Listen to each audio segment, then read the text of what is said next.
Doon po pasok si Pocholo. Pocholo is the master of The guy. yan, ang alam nila yan talaga. So lastly, very important is about mentoring. Mentoring that we can provide, the six of us.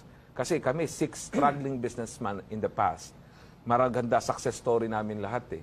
So sabi ko, yung experiences that we had in the past is a very good mentoring tool sa mga gustong maging successful. Mentoring is about model, money, and market. So sabi ko, yung 5 na yon, we could help businesses bring them to the next level with the use of that 5 spokes na dinevelop namin under Titan. Okay, Pastor June, you've encountered, he's also into a lot of MSMEs. Yeah. Okay, anong observation mo sa mga MSMEs ngayon, Pastor June?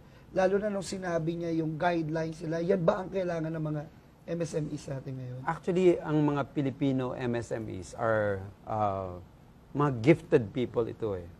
Kaya lang, they need somebody that will bring out the best in them. Doon ko nakikita yung narinig ko rin sa inyo na talagang yung processes, yung modelings, napakahalaga po nun. Eh, kanina nagkukwentuhan tayo. Yung experiential factor ng from father to son. Yes. Grabe po yon. Kaya yung MSMEs natin, they need titans. Yun. They So they need need to be Titan. mentored by Titan. Exactly.